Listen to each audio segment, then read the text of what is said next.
Welcome to another episode of High Proof Ashes. I am one of your co-hosts, Jason JB Smoke, and over to my right, of course, I know what's up, man. It's me, Duran. No cool nickname. You know, we doing it again. Time to burn. Yeah, man, time to burn. We're trying this shorter episode thing, so we're coming at you with the same cigar that we were smoking before. Yeah. Don't know how these episodes are going to drop, so sometimes I'll do these things out of order. But we are smoking on the Casa Cuba, which is, of course, a Fuente, if you didn't know. And it actually does say Flora Fina on the band now that I'm looking at it. So I guess it was like the doble something on the tag on the outside, but the band says Flora Fina. So I don't know what all that means. Yeah, but, me neither. Pretty decent cigar, but we'll get more into that. For our spirit, this is one of the bottles that you picked up at the festival at KBF. Yes. So this is only available in the state of Kentucky. That's correct. The brand. And this particular bottle, if I recall, was a single barrel. I think so. I do think it's pretty young, but I also feel like based on the way it tastes, it's 7.5 years. Oh, okay. All right. So what was we looking at? There was only like 2.5 years. So I think that you had a picture of this that you were trying to look at or something. We were talking back and forth about it. And we just looked at it wrong. Well, I didn't have a good close-up, right? I had a farther away picture, and I was trying to zoom in. Gotcha. And it was just hard to tell, what this said. So now that the bottle's right in front of me, that looks like a 7.5. I'm pretty sure it's not a 2. I'm trying to see if it's a 9, but I think it's a 7. So 7.5 years, 119 proof. Only available in Kentucky. Yeah. You picked it up at the festival. Yeah, because you went with weeded. This is the bourbon. I went with the weeded. They had two different weeders, two different single barrel weeders for you to choose from. Yep. And I think one was 111 and the other one was 107, if I recall correctly. I really enjoyed this pour too, from what I remember, but I really enjoy weeders too. Yes. And you were getting this, and I'm like, well, then I'm going to get the weeder, because we can drink each other's stuff. So it's not as likely that I'm going to drink his weeded, but that's just not my thing. So, well, you said you enjoyed it. I did, but again, it's still not like let's think about realistically how many weeded bottles I actually own. Probably 2 or 3. So I don't own a whole lot of weeded stuff, man. So it's just not likely that I'm gonna go snatch it. And I can think of 3 that you probably have right off the top of my head. Okay. Bardstown weeded. Not at the moment. Oh, you don't have one. You know what? I don't think I have one either. I finished it. That one is so good that that's the one. Right. You have multiple Wellers. Yeah, but that don't count. I'm going to count that as 1. Yeah. I'm going to say that's count that as 1. And then I think you have the Penelope weeded. It might be gone by now. Oh, okay. It might be gone by now. Just because I let other people have at that. Because it's not that good. It's not very good. Yeah, it's not that good. There you go. The Bardstown weeded, now that's definitely, that one I drink. It reminds me a lot of Antique 107. Absolutely. Not exactly like it, but it's just it's close enough, right? Yeah. Which we did find on our KBF. Can we just? Oh, here. Maybe not. I don't know. Maybe. I don't trust it. Yeah, I can't see over there, man. Yeah, you're fine. $150. We found it. We did. It was $150. We did. We found it, and it was $150, and that's why they had so much of it. Yeah. Yeah, that's because remember I walked around the corner and was like, absolutely not. I didn't see the price at first. I just saw they had a stack of them. Yeah. And I was like, yo, bro, look. And then we kind of went around the west of the way and saw the price there, and I was like, whoa. Yeah. No, thank you. Just no.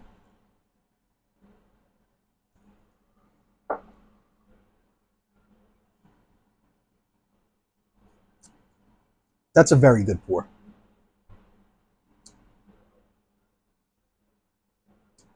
I love that you can You can just bury your nose in it, in the glass, even at the proof that it is, which, you know, for us is not crazy high, but you just, you don't get any proof on the nose. No, like, I mean, like, at all. I like everything that it has going for it too. Like, the nose is good. Like, it's not, the nose is not like special. Mm-mm. I don't want anybody to think it's like a, you know, but it does, it's a good aroma. And then the profile on it is great. A little bit of sweetness, you know. I mean, it's pretty, the pour itself is unique, but the brand is something you're not going to see everywhere. You know, I don't remember like, what the price point was on it was those. $105. I don't think they were that much. No, I really don't. I don't think it was that much. okay, Maybe 85, something like that. maybe it was. I'm not really sure. I don't really remember, but you know, this is something, you know, you have it on your shelf, and someone's like, you know, yo, what's that? Like, Yeah. never seen that before. It's just a one-off, right? You know. And you pull it down, you'd be like, you gotta try it. Yeah, that's a banger. Mm-hmm. Like, it's good. I was going through like all of the stuff that we got in Kentucky, like, and I really didn't buy that many bottles at KBF. No, like, most of my stuff was bought at distilleries or, you know, at stores. I think maybe a third of what I brought home came from KBF. Okay, maybe, because I could only find like 4 that I think I actually bought at KBF. Like, I got the Green River. Yeah. I got the cigar blend. I got the single barrel. Yep. I got that. And I don't know that I got anything else at KBF. I'm upset with myself for not getting the Pursuit Triple Mash. Mm-hmm. I should have bought that. But that's the only one I can think of that. Man, I think you're right. You got some other stuff. Like, you got the old Louisville. I got like 2 extra bottles. Yeah, you got the old Louisville, and then... and something else. What did I get? Because I had 4. I think I had 4 bottles the first day, and 2 bottles the second day. I got okay, you got the old Louisville. You got the James Burton. So old Louisville, James Burton. You got this cigar blends. You got the single barrel. the Green River. Green River. Man, I swear there was one more. Maybe I did only get 3 that first day. I could have sworn I got 4 that first day, but... Oh, the Larrikin. That's the missing one. Yeah, the Larrikin. Larrikin single barrel. Yeah, I was happy to pick that up. It's a good bottle. Yeah. It's another brand I don't have. You know, another brand you don't see out there that often. It's coming into our market finally, though. Yeah. It's finally coming into our market. So yeah, which is good. That's good. Okay. So, man, you know, it just came up in a previous conversation. This is we're recording on the first day of fall. Don't know when this is going to hit, but you know, so any fall plans? We're taking a small trip for my wife's birthday to Florida for a couple of days. But outside of that, not really. You know, we have pretty large Thanksgiving and Christmases, so kind of tone it down this time of year. You know, but no, nothing crazy on the calendar. How about yourself? No, I mean, I think we just got back from doing a Hell in Oktoberfest. You know, we had KBF before that. There was something else before that. I mean, I think there was I feel like there was 4 weekends where I had something I was doing each weekend. Yeah. It was pretty crazy. So kind of glad, you know, like we don't have really, there's some we're going to try to go to this weekend. But, you know, nothing crazy going on probably for the rest of the year, other than my son is going to come up with my grandson and his fiance. That's cool. Come up for, I think, a week around Thanksgiving. Okay. That's what's up. Outside of that, I don't think we're going to do much else because there's a lot of recoup we got to do. Yeah, man. Like, you know, it's that time of year where, and then expenses are about to go up this time of year, right? Like, you know, Christmas coming, and you got a new grandbaby. Yeah, so, man. Like, things have gone dry. You know what I'm saying? Like, we gotta Gotta know tone some it things is down. coming. Yeah, we gotta tone it down. Plus, the weather's starting to get nice. You know, there's some things I want to do around the house that you just can't do when it's freaking 95 degrees outside. Very You true. know, so got the porch fixed. So now I want to screen in the porch. Right. So you're gonna finish that this year? I want to finish that this year. Yeah. Okay. Yeah. I've watched some videos on it, and looks fairly simple. Um, I want to be able to use the front porch more. Yeah. And can't really do that right now because of the bugs. Like the bugs are just ridiculous. Dude, like you I know ain't telling me nothing. I know you know what I mean, right? And I know I have the home lounge right here, but sometimes it's just nice to sit outside. I agree. So like I've done it in past years and tried to rock the tiki lamps and whatever, Shit right? don't work. And they don't really work that well. Plus, that stuff isn't cheap, and you got to constantly fill it, and then you're smelling it like that stuff. And they make a clean burn one, but it's even more expensive, and it's too much. Like, so I just want to screen it in. It's going to help with the bugs. Hopefully, it'll help with the spiders, the wasps, everything else. Yeah. Like keep nature out of the front porch. Yeah, that'd be nice. So I think you had said something about doing that possibly. Yeah, it's not a this year project for sure. Like eventually, but right? Probably the part that's covered. It'll probably happen. I wouldn't be surprised if it happened early next year. You know what I'm saying? Like, just to go ahead and get it done, like out of season. You know what I'm saying? So that it's Well, so that while it's being done, we're not actually wanting to sit out there. Right. Yeah. Again, while it's cooler, and it's easier to do it. Decorating outside is coming up. I usually have the fall stuff already pulled out, and I was kind of shocked pulling up and there wasn't a whole lot going on out there. No, I haven't had time. Yeah. Like I said, every weekend for the past 4 weeks, and it's not even every weekend. Yeah. Like the weekends have been starting on Thursday. Yeah, no, that's very true. You know what I'm saying? Like, very true. KBF weekend started on a Thursday. Oktoberfest weekend started on a Thursday. Yeah. So like it's just a lot going on, and so it was just enough to keep up with things going on, normal stuff around the house. So I'm hoping to maybe take it easy a little bit and actually be able to enjoy some football on the weekends like I like to do, and we'll see. I don't know, but that's I'm gonna try to take it as easy as I can until the next big thing comes up. So let's give some thoughts on this. What you think?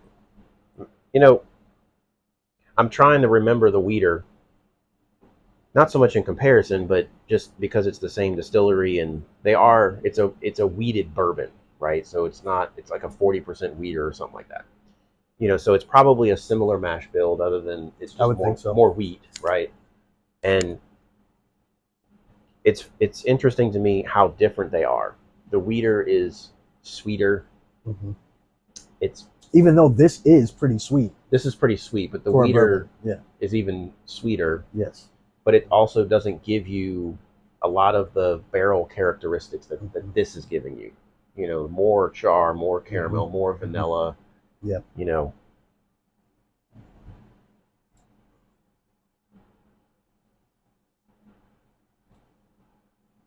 It's kind of funny. It's extremely viscous, right? Like, I was just heavily coats the tongue. I was just thinking that, like the mouthfeel, it's very viscous. Yeah. Coming from an unknown brand, I love it. And again, so main problem for you guys is you can't buy it anywhere besides Kentucky. So if you're in Kentucky, man, you might want to try to search these folks out and see if you can't pick some up. Just because I think it's a pretty decent pour. I think me and Jason are a little different on what we believe the pricing is. So, and again, I don't even know that I could look and tell you which transaction was what. Somewhere between $80 and $100. That's what I think it is, right? Realistically, it's $80 to $100. Yeah, I don't quite remember. But for 7.5 years old, something that tastes good, that you can only buy in Kentucky, and prices across the board are just more expensive. We found this out by going to distilleries locally in Kentucky, right? We went to Buffalo Trace, and standard, just your regular small batch E.H. Taylor had ballooned up to $60. So Yep. And I believe that was a criteria bottle at one time. It was. You could get it for $40. Yeah. You absolutely could get that for $40 when we first started doing this 2.5 years ago. Crazy. Yeah. But, sometimes that's how these things go, I guess. I don't know. Do you remember? So, like, we were having a conversation, with the guy that was there at this booth, and he told us, that it's only in Kentucky. Yeah. Did he say why? That I don't remember. Like, I don't remember if we even asked, like, why are you guys only in Kentucky? Yeah. No, I don't. So I'm curious. It should have their distillery number on here. Are they like an older distillery that just never branched out?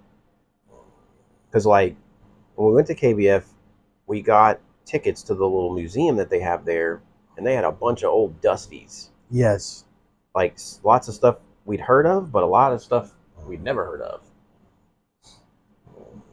Let's see if I can find anything. So this says sourced, aged, blended, and bottled by them. So they contract distilled it, but they aged it, blended it, bottled it, all that good stuff. That's pretty interesting. I thought they had to have their distillery number on here somewhere. It's a pretty big label, y'all, so give me a minute. So, well, just a quick, thing in ChatGPT says it's made by B.H. James Distillers, located in Adairville, Kentucky. It says it's distilled in Kentucky, or it's at least finished in Kentucky, is what it says exactly. Much of the whiskey is sourced from MGP in Indiana. Okay. So that makes it even a little bit more crazy that it's not in more places than just Kentucky. Right. Yeah, I don't see their distiller number on here. Yeah, so it's funny. It has a spot for distilled in, but it's blank. That's funny.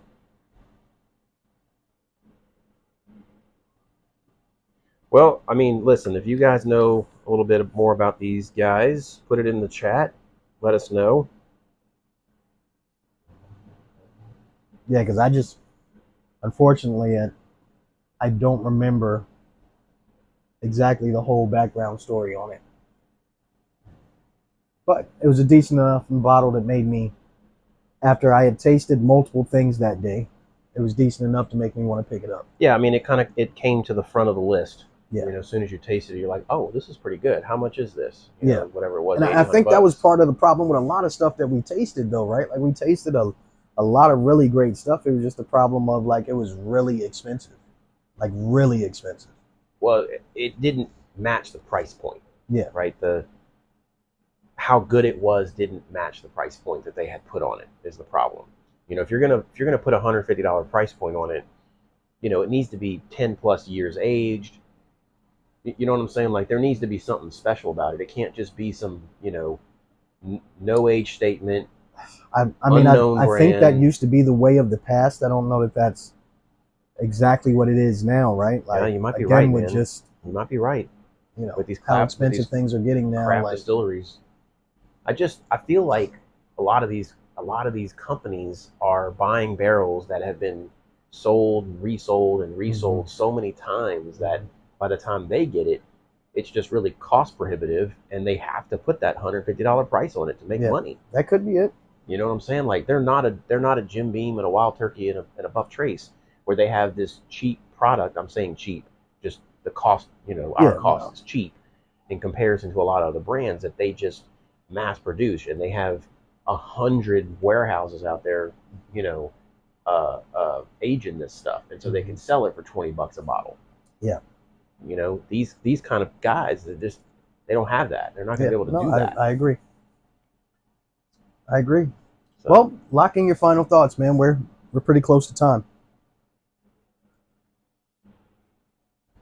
Well, we didn't do any final thoughts on the cigar last time, so let's do that now. Okay. So Casa Cuba, made by Fuente.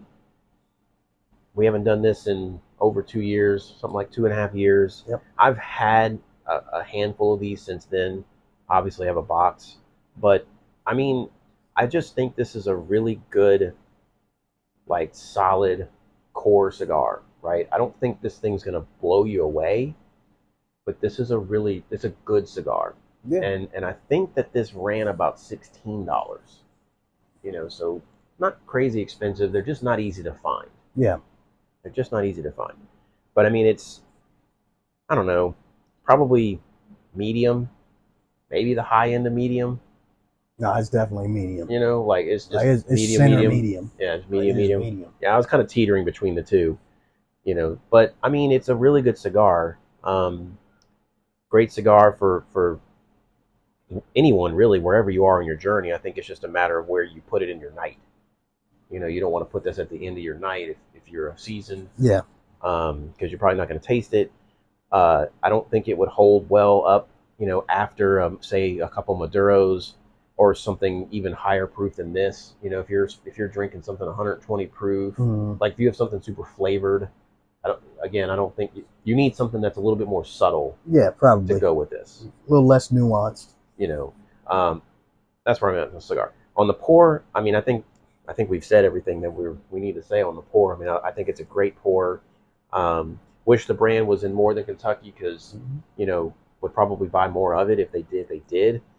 But if you're in Kentucky, and you can find them, you should totally pick it up. Like it's a really good brand. I don't know what their core like lineup looks like, or I what have it tastes no like, clue. because I don't think they didn't have any. And the crazy thing is that, truth be told, like with them being as they may not niche even as they have. are, they may not have. Yeah, they might not have a core line. They might not. They might be nothing but single barrels for all we know. Yeah. I mean, we know so little about the brand. Yeah. But it's a good bottle. You did a good. For me, the cigar it's a good cigar. I wish it wasn't as expensive as it is. It's at that price point because of who makes it. We often talk about cigars that smoke above its price point. This one smokes a little below the price point. I'm just gonna be honest. Like, for me, this is a $12, $13 cigar max. And I know the market is getting a little more expensive, but I just think even still today there are other brands out there that I can smoke that are. Well, this gets back to that whole discussion around the other brands like passing them up. Yeah, but this is this is totally opinion, right? Like, your palate is your palate, so you might feel completely different than me. It's just for what I would have to pay to own a bunch of them, I would rather buy something else. That's personal preference. Not saying it's not a good cigar. I'm enjoying it very much. Forgot how much I do like them. If I see them in a store somewhere, I'll probably grab one or two. I don't think this is a box purchase for me. Even though that does bring the cost down, I just don't think, with my palate, I don't see me smoking a lot of them. That being the problem. I mean, it was an opportunity buy. Yeah. And now I have a box that will probably last me years. Yeah, and that's what I'm saying. So that's never gonna go to them. Like I think I'm still working on the first layer, and I bought them back in like March or April or something like that. That's exactly what I'm saying. So like, I just don't go to them that often. It's just you're not going to go to it that often because there's other things like in your regular rotation and other things that cost this same price, almost, that are readily available. Right, and you'd probably rather smoke it. Almost always, if I decide to smoke one of these, it's the first cigar that I smoke. Yeah, because it's a medium cigar. Because I know I'm not going to taste it if I don't. Right. So you got to get to it right up front. You do. As far as the pour goes, like I said, I'm very happy with the purchase. It's really flavorful. I'm going to say this. There's not a whole lot of complexity to it. It tastes good. That's the key factor, right? It's not special. It just tastes good. It's something that's well done. Yeah, they did really well. It's well-rounded. It checks all of the boxes for a decent pour. It's better than decent. It's above average pour for the price point. So that's where I'm at on it. Yeah, I agree. All right. Well, guess we'll wrap this thing up, man. Let's wrap it up. Y'all know what it is. Another episode of High Proof Ashes. Can't remember if I said it at the beginning of the episode. If I didn't and you made it this far, please make sure you like, comment, subscribe. Hit that little bell so that you get notifications when we drop new content, because as always, we do this for you guys. You know what I'm saying? I'm Duran, no cool nickname. See you on the next one. My partner, Jason JB Smoke. Put some smoke in the air. Grab your pour. We'll see you later.